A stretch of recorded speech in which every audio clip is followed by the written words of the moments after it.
Good morning. My name's Nick Carter. I'm proud to be a fourth-generation Indiana farmer, deeply invested in local food in Indiana, and I'm proud to share the title of entrepreneur with Indiana's Governor, Mike Braun. Governor Braun's a conservative outsider who spent his career as a Main Street entrepreneur, building a business, creating thousands of good-paying Hoosier jobs. He's lived an American dream, and now, as governor of Indiana, he's working to preserve that same freedom, that same dream and opportunity to achieve prosperity for future generations of Hoosiers.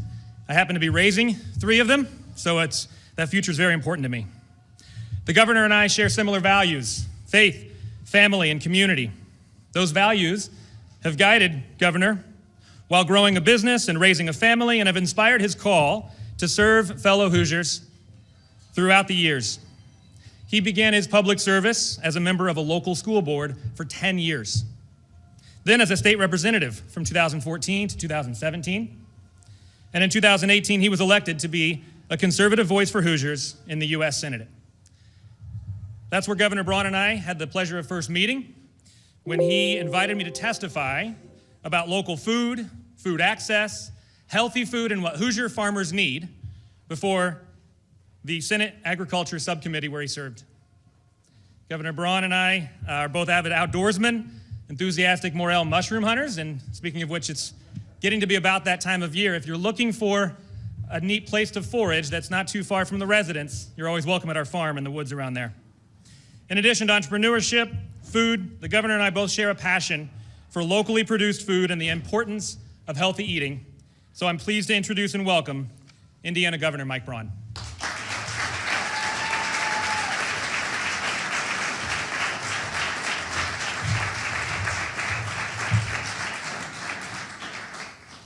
Thank you, Nick. What a pleasure to be here talking about a subject that I've spoken about for years. It goes back to running that hardscrabble business that finally got to the point where I knew I could scale it, and then had to deal with an annual issue of how lucky I was that my costs were only going up 5 to 10%. I remember in that 10th year where all you could do is raise deductibles, change underwriters, enough was enough. I think the proudest thing I've done in business or government was sitting in on that HR meeting to renew or either say enough is enough. And in that one meeting, and I got most of this out of the insurance companies, they told me what would work, that insurance is about indemnification of critical illness or an accident, not about paying for every scratch and dent, basing it upon expensive remediation as opposed to wellness and prevention. In that one renewal meeting, become the insurance company, you reconstruct it completely by not promoting expensive remediation, making healthcare consumers out of your employees, basing it on an ounce of prevention's worth a pound to cure. I spoke about that in the Senate on the Health, Education, Labor, and Pensions Committee, and like I told Maureen so often, it was like talking to the side of our big white barn back home. Everybody gave polite consideration, nothing happened. President Trump tried to take it on with executive orders, only one stuck, and that's through the remediation system. What I love about this is we're talking about how to change the culture of promoting chronic disease through the way we produce our food by not preventing chronic disease in the first place. So I came out with 9 executive orders today, finally, to where you can do something rather than just talk about it. So happy to see an administration that's going to be entrepreneurial with it as well. So thank you, Secretary Kennedy, Administrator Oz, for coming in. You're setting the stage at the federal level. We're going to be your best ally at the state level. This isn't a usual top-down, one-size-fits-all public health agenda. We're focused on root causes, transparent information, and real results. We're taking on big issues like diet-related chronic illness, How often do you hear about it? Nothing happens. Children's fitness in our own schools and harmful additives in our food. Today's first executive order removes candy and soft drinks from taxpayer-funded SNAP benefits. What do you think about that?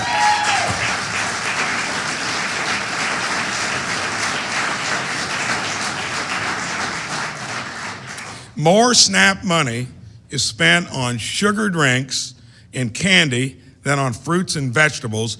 That changes today.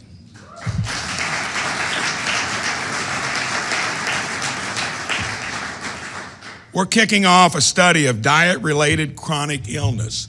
When I gave a free biometric screening to every one of my employees after reforming it, number one asymptomatic issue was diabetes. And it's so easy to nip in the bud, and it's very expensive to remediate it. The goal is to empower Hoosiers to address root causes of chronic illness with preventions, nutrition, physical activity, and early screening. That is so important, early screening. Hoosier parents are concerned with negative effects of food dyes. I share those concerns. Today, our health department kicks off a new study on harmful effects from dyes and other food additives as well.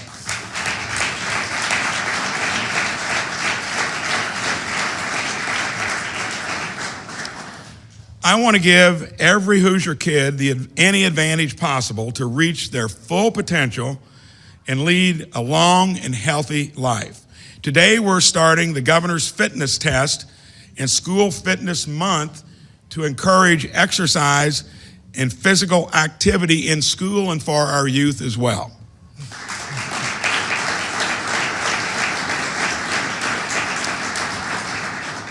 Indiana farms grow world-class nutritious food. Today, we're making it easier to buy direct to consumer food from local Indiana farms. We're also focused on the health of Indiana's biggest program, Medicaid.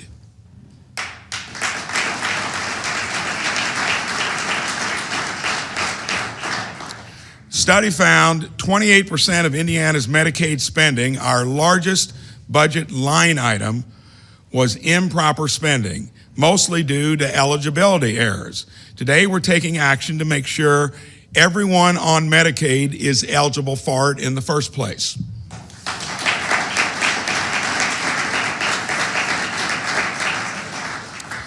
SNAP is intended to help our neighbors who have fallen on hard times, but we also need to encourage their long-term self-sufficiency so that they can thrive and benefit in their communities. Today, we are changing work requirements so that 2/3 of able-bodied SNAP recipients who don't work are put on a path to filling one of Indiana's 100,000 jobs that need better skills, and that if you get your own plant and equipment in great shape and you know that that's out there, we're going to try to get you into it, and not needing the experience or a college degree. Today's 9 executive orders reflect a new approach to health policy in the state of Indiana, focused on empowering everyone to live a healthier, happier, longer life, and today is where we begin.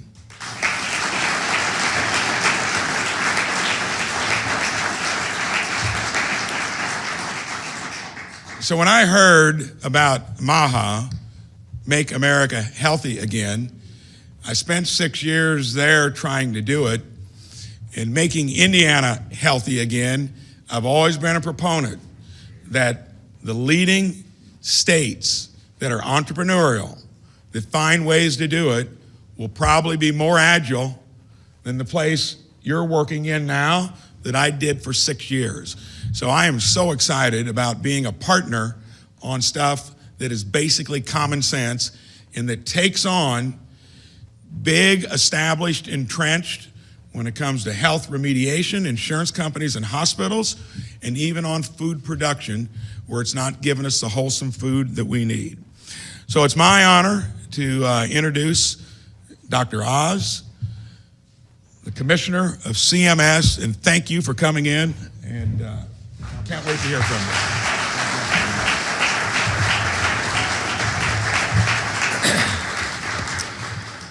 This is a monumental day, not just in Indiana, but for this great nation, because 9 executive orders addressing MAHA initiatives, I think breaks the record. Secretary Kennedy, is that right? By far. And I want to thank Governor Braun and his staff for crafting these in support of President Trump and Secretary Kennedy's commitment to the American people that we will make this great nation healthy again. Now, let me give a little bit of background on why I think this is so important. And it all starts with the word subsidiarity. How many of you know what that word means? It's actually a fair number of Catholics here that.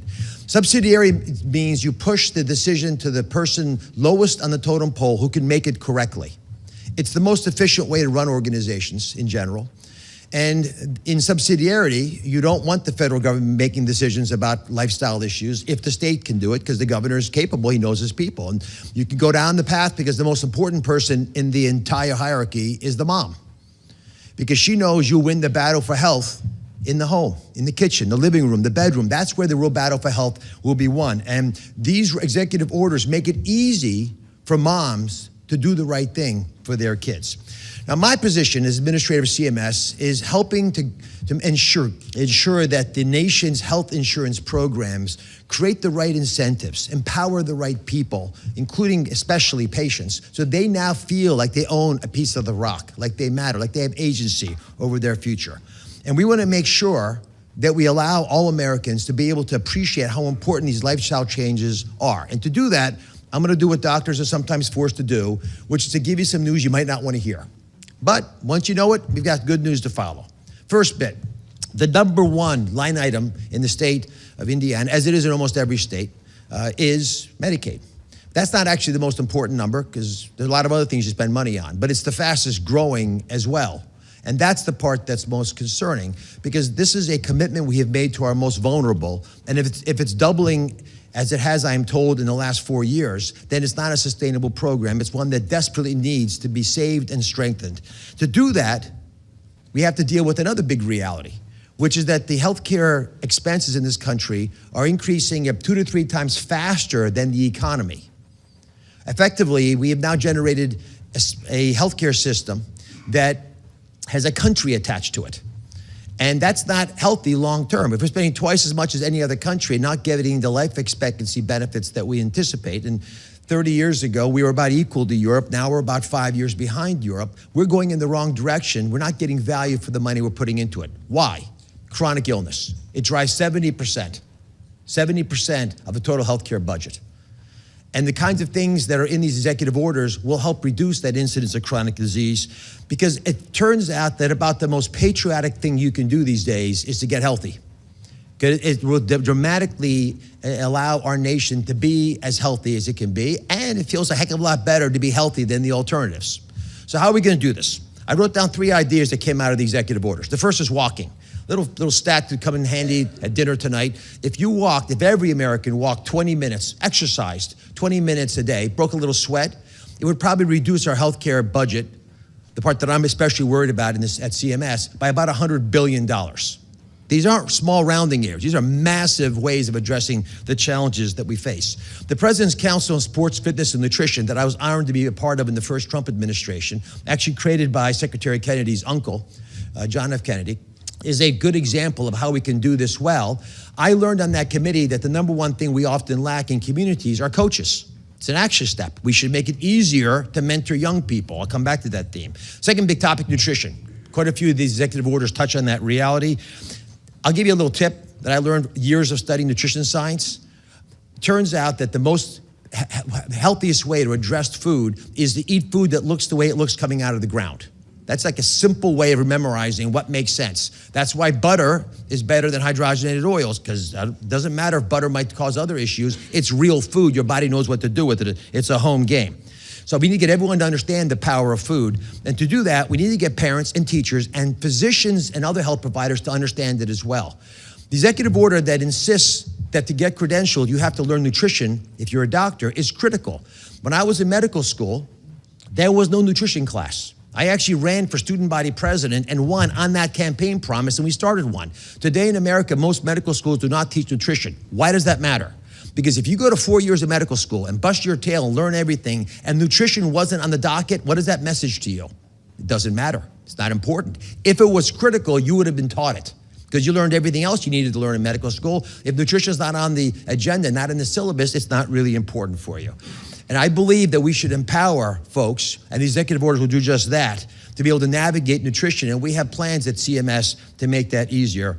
Finally, community involvement. The number one driver of an expensive patient is a patient without another person in their life. I'll say that again. Loneliness ends up driving a lot of the pathology that we then have to deal with in the healthcare system. The way you deal with that is by having community groups that work together well. One of the executive orders encourages schools to get young people to become educated about health, but I'll tell you from personal experience, they also become activists in a good way when they're healthy. We started a foundation with my wife 20 years ago and have done very well across the country, touching the lives of millions of young people doing just this. And when I go into these schools, as I hope many of you will, and you look at the eyes of these young people, sometimes it looks like the light's gone out. They just want to have a belief that they matter. And so after having done this a lot, I'm confident this executive order will make a difference, because it'll get young people to believe they have agency over their future. And if they do that, if they have mentoring programs that support them, that are out there, then we'll have a unique ability to allow this system to spread like wildfire, because young people want to be connected, they want to be in community, and they're right now being atomized and ostracized. Now, our nation is too great for small ideas.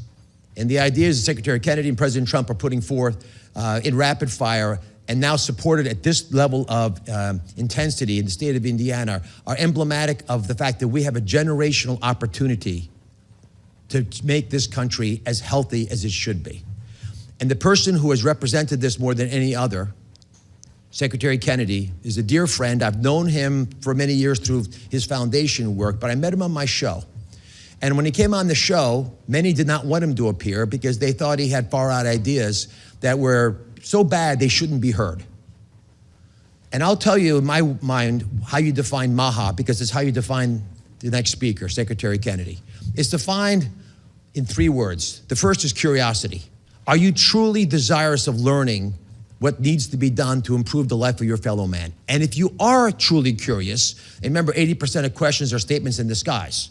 So if you're truly curious and you really go in there with questions and you hear stuff that matters, are you then courageous enough to share it with people around you? Because when you do that, sometimes folks get mad at you, especially with the current healthcare system that we have. And certainly Senator Kennedy has faced that.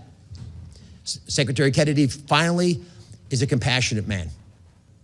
And I say that because I think of him like a brother, but I have never seen him do something mean to anybody else. So if you're curious and you're courageous and you're compassionate in sharing that wisdom, as difficult it is for people to hear, that makes you a true healer.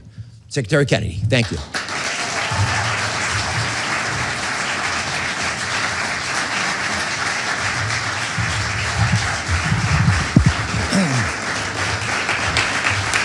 Thank you, everybody. Thank you, everybody.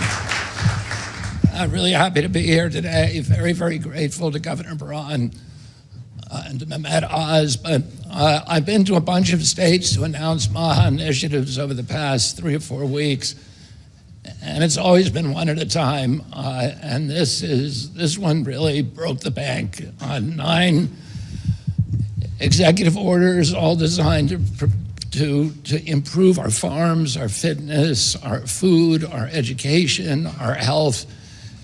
And you know, I had the pleasure to meet with many of the legislatures in the state just now and with Governor Braun. And I was so impressed by the high caliber of the people there, the level of intelligence, the level of thoughtfulness, commitment, and the idealism in that room. And I have just nothing but optimism for the state of Indiana because of that leadership. We're in a crisis today. We're about to announce new autism numbers. They've again gone up dramatically just in 2 years. We have in some states as low as, well, 1 out of 20 boys having autism, one out of 31 kids. And when I was in my generation today, the rate of autism is 1 in 10,000. And this is just one disease. This whole generation of kids is damaged by chronic disease. I was talking to the governor that I walk through an airport and I see these young people who once again have hope because of what's happening in this administration. But you can see the chronic inflammation, you can see the mitochondrial challenges that they're facing. And this is not, as the governor mentioned, diabetes is a treatable disease. Virtually 100% of people who are pre-diabetic can get rid of that diagnosis through changes in their diets. And so it's treatable, and if 50% of our adults, when I was a kid, the typical pediatrician would see 1 case of diabetes during his lifetime, during a 40 or 50-year career, juvenile diabetes. Today, 1 out of every 3 kids who walks through his office door is diabetic or pre-diabetic. We just got new numbers from NIH that said that 38% of teens are pre-diabetic. We have 100 million people in this country who are pre-diabetic. This is unknown in human history. And, obesity crisis, when my uncle was president, 3% of Americans were obese. Today, it's around 70% are obese or overweight. In Japan, when my uncle was president, 3% of kids were obese. Today in Japan, 3% of kids are obese. So it's a choice. And it's almost certainly because Japan has a very, very aggressive school lunch program. And make sure the kids get wholesome foods. And when you raise these children, as Mehmet said, when you raise them, they become advocates for good food. They become energized themselves, and they develop lifelong habits. Their taste buds are altered so that they have a yearning and a hunger for good food and a repulsion towards food that is making us sick. Today, we're the 4th most obese country in the world, and we have something that is unique in human history. We have people who are obese who are at the same time malnourished, because the food that we're eating is not nutrient dense anymore. And I was involved, in tobacco litigation back in the 1980s, in the late 80s, and the tobacco companies at that point were the most cash-rich companies on earth. And they saw the writing on the wall. They saw the regulatory headwinds, and their consumers were walking away from their product, and they decided to diversify. So they started buying up the food companies.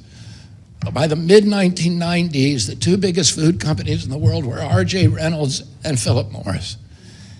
And they transferred thousands of scientists that were engaged in making tobacco more addictive to do the same thing with food. And they developed in the lab all of these chemicals that are unknown in nature, that make food more attractive.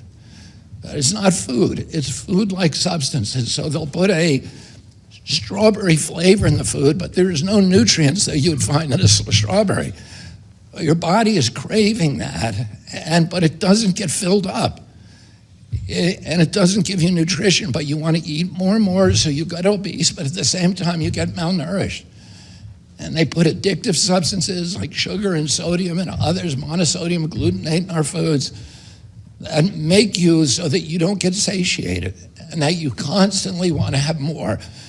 They realized at some point through all these, that they could hijack the human brain in all these nefarious ways. But one of them is that they realized that one of the ways that your brain tells your stomach that it's full is how many times you chew. Oh, they began adding food softeners to our food so that your brain would be under the illusion that you weren't full. You can inhale 20 Twinkies and still want more because you're not chewing them. And so they figured out all these things, and they changed our food system in this country, so it is poison to us. and it is poisoning the American people. My uncle, as Governor Braun said, launched the Presidential Council on Physical Fitness back in 1961, and because he saw the healthcare costs increasing, but he also saw, more importantly, that our country, Americans, when I was growing up, were regarded as the toughest people in the world. And he associated that beef jerky toughness that was associated with the American people in the minds of the rest of the world with the success of our nation. And he didn't want us to get soft. And when Governor Braun and I were growing up, we all participated in the Presidential Council and the fitness tests, and it was a big aspiration at our schools to do that. And for me, it imbued me with a lifetime commitment to physical fitness. And today, I'm 71 years old, and the governor is the same, and he, both of us feel like we're in our 40s or 50s, and we have a lot of energy and a higher capacity to enjoy our lives. And we want that for our children, and we all want it. We now have the sickest country in the world. We spend 2 to 3 times for health care what other countries spend, and we are the sickest nation. We had, during COVID, the highest death rate of any country in the world. We had 16% of the COVID deaths in this country, and we only have 4.2% of the world's population. And that's because we have these comorbidities, this chronic disease that the CDC said the average American who died from COVID had 3.8 chronic diseases. Healthy people were not dying. It was sick people who were dying. They were already sick. And so if we want to protect our country against infectious diseases, we need to start by making people healthy again. And President Trump, who I'm very, very grateful for, because he's given me this opportunity and given Dr. Oz this opportunity, he often says that he wants to make America strong again. But we can't be a strong nation if we're not a strong people. He says that he wants to restore the American dream, but a healthy person has 1,000 dreams, and a sick person only has one. And today, 60% of the people in this country have only one dream. It is threatening our national security. 74% of our kids cannot qualify for military service. And it's destroying our economy and our national vigor. We're spending when my uncle was president, we spent 0 on chronic disease, 0 in this country. They were spending about $1.3 trillion a year, and we can't afford it. And we have to figure out new ways to make America, to allow Americans to take responsibility and agency for their own health. But we also need to, we need to change our food system in this country so that we start giving our kids foods that are going to actually make them healthy and imbue them with vigor and ambition and a dream. Oh, I want to thank again Governor Braun. I also want to take this moment to encourage governors all over the country to follow the lead of Indiana and to file with Brooke Rollins, who's my partner in MAHA, the head of USDA. She is right now, at this very moment, in Arkansas with Governor Sarah Huckabee, announcing the application for SNAP waivers for sodas in that state.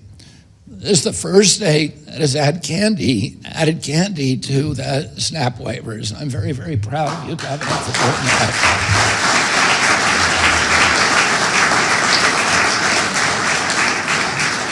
I look at Governor Braun as a really important partner in the MAHA movement, and a great leader, and I'm very, very grateful for you taking this very ambitious steps that you've taken today. And not only that, I'll say this, there's a couple of states that I've been to where we've announced SNAP waivers, but we haven't seen the SNAP waiver application yet, and Governor Braun's SNAP waiver already went to USDA today, so thank you very, very much. Thank you all very much.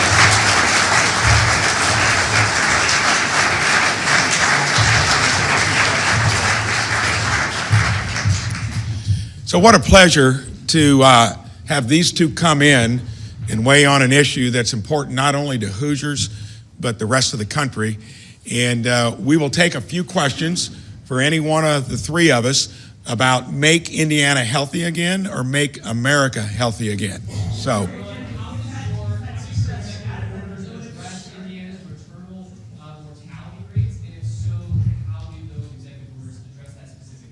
So that's a shameful statistic for us. When we've got the highest healthcare costs of any state in the country, and we sport the worst statistics on infant and maternal mortality rates. So when we're doing that, it's systemic. So every one of these executive orders is about changing the underlying issues that we've all got control over. So each one of them will play into that. And when it comes to something that we hold dear like that, that is one of the metrics. If we get it right, we'll see those statistics go the other way. The SNAP benefits, going into that, you talked a lot about how you're removing some of the things that you can purchase with the SNAP benefits, but there's a rising cost of food and rising cost of living. Can you do any of the executive orders address the difficulties with affording food or affording the ability to have the time to invest in a healthy lifestyle? Can you say your name and what outlet you're with? Abigail Berman, Indiana Public Broadcasting.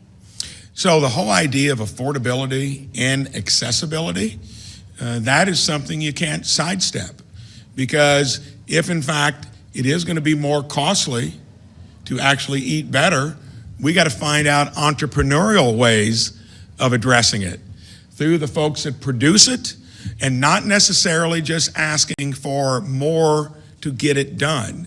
Because even Medicaid, Medicare, which actually are less costly than the private side of healthcare, begs the question of why is it less costly to remediate there than going through the private side. All of that weighs in, and all I can tell you is if you keep doing more of the same and you're not looking at other approaches, you're guaranteed to keep going into those bad statistics and same bad results. That's where I invite the real world that solves these problems without government being in the way to help figure out how to do it. One more question. Secretary Kennedy, you mentioned that in order to be effective in fighting infectious diseases, we have to start at the preventative level. We know there is a measles outbreak in Allen County. How do we start when it comes to measles? How do we fight it? If vaccines may or may not be the answer, just wanted to clarify, because you said last week that, we do support these vaccines, but at the same time, they don't have a long term, they don't last long term. They wane out. Just wanted to clarify your statement. First of all, I would say that CDC in this case has done a very good job at controlling the measles outbreak. We've had about under 700 cases nationally, and in Europe they've had 127,000 cases, 37 deaths. People get measles because they don't vaccinate. They get measles because the vaccine wanes. The vaccines wane about 4.8% per year. And so, that it's a leaky vaccine, and that problem is always going to be around. We need to also make sure that doctors know how to treat measles and how to treat the associated diseases, the pulmonary diseases that often come with them, and bacteriological. And we can't rely simply on the vaccine. We also have to know how to treat measles. Children shouldn't die of measles. When I was a kid, before the measles vaccine was introduced, there was 500,000 people who got measles, as many as 2 million a year. And nobody got in the newspapers for them for that. But the death rate was about 400 people a year, mainly children who were malnourished. So it's a infection fatality rate of 1 in 1,200 to 1 in 10,000. Children, healthy children should not die of measles, and there's no reason they should. If the doctors know how to treat at the hospital, that will not happen. Wait a minute. Any other questions for Dr. Oz or Secretary Kennedy? We'll do about 2 or 3 more. Go ahead. Vaccine hesitancy is a big issue right now, and we're seeing that this trend is growing. One of the core issues with this is informed decision making. Parents do not feel like they have the ability to make informed decisions about vaccines. Theirs is an epic failure. I'm a master's prepared registered nurse from Fort Wayne. I have done continuing education on theirs, created it for nurses because there's nothing out there.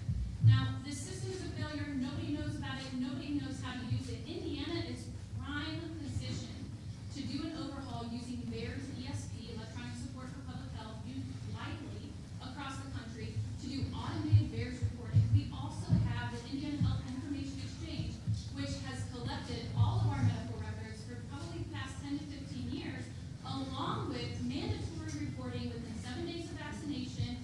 So we are trying to do this. Can we start an initiative in Indiana to study the outcomes, the health outcomes of vaccination in Indiana and assist with this initiative? I mean, the issue that you're raising is absolutely critical and important, and it's outrageous that we don't have a surveillance system that functions. CDC did a study on its own vaccine. The only surveillance system it has is VAERS, really. And the CDC did a study on it in 2010, and it captures fewer than 1% of vaccine injuries. So that's CDC's own study. And they had at that time a machine counting system that they were going to roll out to all the HMOs, and they put it on a shelf, and we are going to roll that out. Exactly the system that you're talking about, we're going to do. We're going to improve the surveillance. We're going to get the data sets from everybody we can. We're going to do data sharing agreements with scientists all over the world, with the best scientists, and we're going to find out what contribution vaccines and everything else, mold, EMF, food, all of these other exposures began in the late 1980s. Which one of those are the culprits? I suspect we're going to see that there's a lot of culprits, but we need to know. You're right, people don't have informed consent, and people don't trust our agency anymore.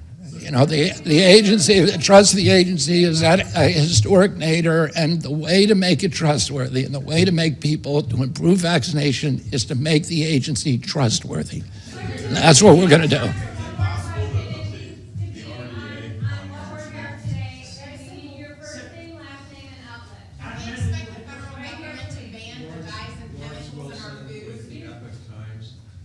This question is for really all of you. I'll address it to Secretary Kennedy because it applies at the national level, it applies at the state level. MAHA is trying to make a cultural change using the levers of government. We're talking about human behavior and things that people see on TV and talk about with their friends. How confident are you that you can make this shift that's taken? You said when you were a kid, Secretary Kennedy, so that goes back a number of years, maybe 60. 60, let's say. How can you make the change that, using government, that it's taken the culture this long to get? A lot of the negative behavior, the self-destructive behavior in both the medical system, how we pay for medicine, et cetera, how we pay for health care, and how we eat is driven by perverse incentives. And what Dr. Oz and I are trying to do is to identify those perverse incentives, and we're getting a lot of help from Elon, and then eliminating them so that we can realign medical choices, both individual and institutional medical choices, with public health. And it's not aligned, it's totally misaligned today. We have a healthcare system that reimburses people, for doctors and hospitals, for procedures rather than for health outcomes. We have to change that, but we also, we're getting, alone we can't do this. We're getting tremendous help from the governors, from the grassroots. You see all these warrior moms here today. They don't want to take this anymore. They want to change. There's a huge, huge movement to get a change. And then we have extraordinary leaders like Governor Braun who are doing this on a state level, and that helps us extraordinarily. I met with the big food titans a couple of weeks ago, and they weren't scared of me. They were scared of what's happening in the states. They don't want a patchwork of regulations where one state bans dyes and one state bans bromades and one state bans titanium dioxide in the food, and now they don't know how to market a national product. What's happening here in the States is driving this movement, and it's going to drive the kind of cultural change that you're talking about. Thank you so much.